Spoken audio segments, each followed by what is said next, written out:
दोस्तों आज हम देख रहे हैं कि जावा स्क्रिप्ट के अंदर हम जो क्लास बनाते हैं उस क्लास के अंदर हमको अगर एक पैरामीटराइज मेथड बनाना है तो कैसे बना सकते हैं। यहाँ पर पैरामीटराइज मेथड का मतलब ये होता है कि हम उसमें एक पैरामीटर पास करें, एक आर्गुमेंट पास करें और उस आर्गुमेंट को गेट करके उस मेथड के माध्यम से हम कुछ ऑपरेशन परफॉर्म करें। तो ये मैंने एक फोल्डर बना लिया, उसके अंदर मैंने एक जेएस की फाइल बना ली है। अब इस जेएस की फाइल के अंदर मुझे क्या करना है, एक क्लास बनानी है। तो जैसे लास्ट एग्जांपल में हम लोगों ने एक ईएमपी क्लास बनाई थी और फिर हमने सैलरी इंक्रीमेंट का एक मेथड बनाया था। तो जब हम उस मेथड को कॉल करते थे तो सैलरी 10% से इंक्रीमेंट हो जाती थी। लेकिन अभी हम लोग क्या करेंगे, हम जो मेथड है उसको डायनामिक करेंगे। डायनामिक करने से मतलब ये है कि जितनी वैल्यू हम पास करेंगे उस हिसाब से वो सैलरी इंक्रीमेंट हो। अगर मान लो यूजर ने 10% पास किया है तो सैलरी 10% से इंक्रीमेंट होना चाहिए। उसने 25% पास किया है तो 25% से इंक्रीमेंट होना चाहिए। तो वो कैसे होगा, तो मैं क्या करता हूँ, यहाँ पे क्लास बना लेता हूँ।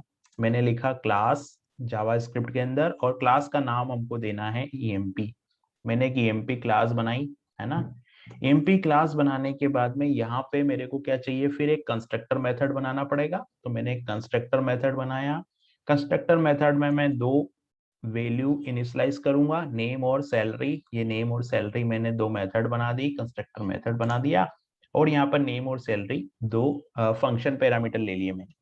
फिर मैं क्या लिखूंगा यहाँ पे, this dot name is equal to name, this dot name is equal to name. यहाँ पे नेम पास हो गया और यहाँ पे this dot salary is equal to salary pass हो गया। ये दो चीज यहाँ पे पास हो जाएगी। ठीक है। तो हमने एक क्लास बना दी एएमपी, एक कंस्ट्रक्टर मेथड बना दिया और इस कंस्ट्रक्टर से हमने दो वैल्यू को क्या कर दिया, इनिशियलाइज कर दिया। अब हम लोग एक फंक्शन बनाते हैं और उस फंक्शन का नाम मैं रखता हूं सैलरी इंक्रीमेंट। ठीक है, एक फंक्शन हम लोग बनाते हैं और उस फंक्शन का नाम मैं रख देता हूं सैलरी इंक्रीमेंट। ठीक है, सैलरी इंक्रीमेंट। और यहाँ पे हम लोग एक वैल्यू लेते हैं कि जिस वैल्यू से सैलरी इंक्रीमेंट करना है, जो परसेंटेज है उससे इंक्रीमेंट करना है, तो हम उसको ले लेते हैं, यहाँ पर परसेंटेज वैल्यू ले लेते हैं। अब यहाँ पे फार्मूला लगाना पड़ेगा। तो फार्मूला क्या होगा, यहाँ पे this dot salary is equal to this dot salary is equal to, यहाँ पे हमको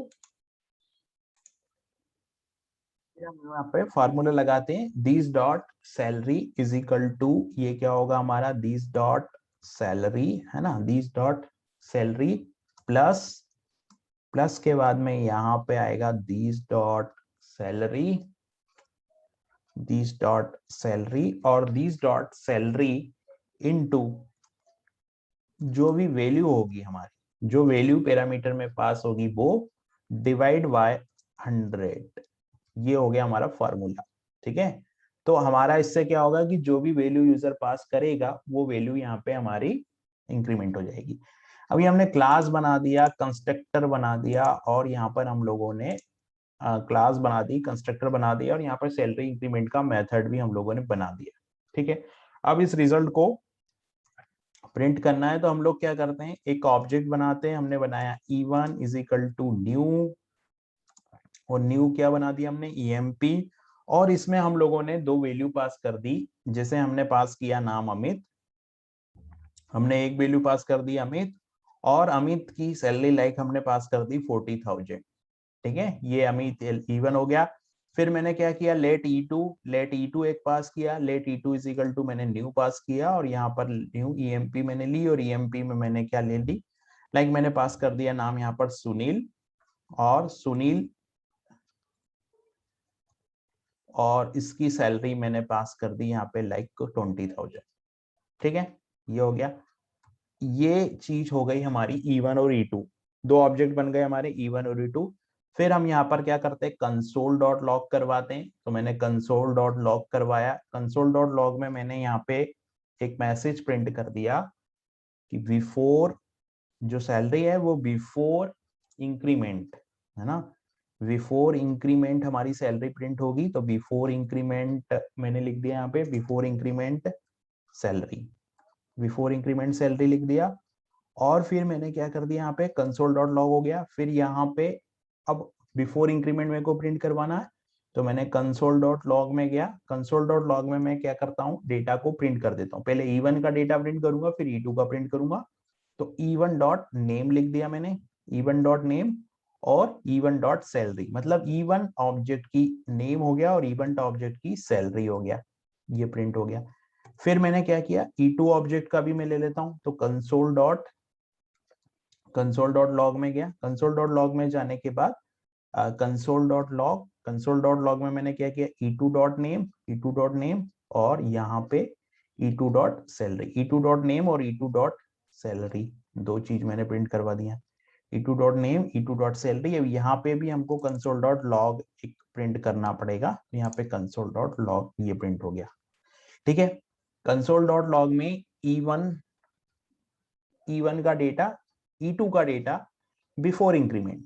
ठीक है, अब मैं क्या करता हूं, यहाँ पे एक कंसोल डॉट लॉग लगाता हूँ, कंसोल डॉट लॉग में यहाँ पर मैं क्या कर देता हूँ, आफ्टर इंक्रीमेंट कर देता हूँ। तो आफ्टर इंक्रीमेंट अगर मैं करूंगा तो क्या होगा कि सैलरी प्रिंट होगी आफ्टर इंक्रीमेंट के बाद। तो इसके लिए मेरे को क्या करना पड़ेगा कि E1 डॉट जो मेरा पैरामीटराइज सैलरी इंक्रीमेंट फंक्शन है वो कॉल करना पड़ेगा, और मैं यहाँ पे 10% बढ़ा देता हूँ।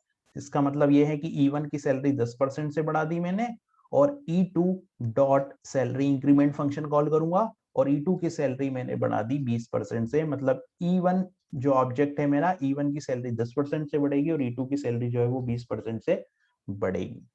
इस तरीके से दोनों सैलरी बढ़ गई। अब मेरे को कंसोल डॉट लॉग करना है, तो मैं क्या लिखूंगा, सेम ये दो जो लाइन ऊपर लिखी मैंने ये मैं यहाँ पे प्रिंट कर दूंगा। तो इससे क्या होगा, इससे हमारा सिस्टम इस तरीके से चलेगा कि E1 और E2 की सैलरी प्रिंट होगी इंक्रीमेंट के पहले और इंक्रीमेंट के बाद। अब इस एग्जांपल को हम रन करते हैं, तो मैंने राइट क्लिक किया और यहाँ पे मैंने ओपन विथ लाइव सर्वर पे क्लिक किया। ठीक है, कंसोल लॉग में चलते हैं हम लोग, इंस्पेक्ट एलिमेंट किया और कंसोल लॉग में हम लोग गए। तो बिफोर इंक्रीमेंट 40,000 और 20,000, आफ्टर इंक्रीमेंट 44,000 और 24,000। तो इस तरीके से हम लोग जावा स्क्रिप्ट में क्लास के अंदर पैरामीटराइज फंक्शन बना सकते हैं।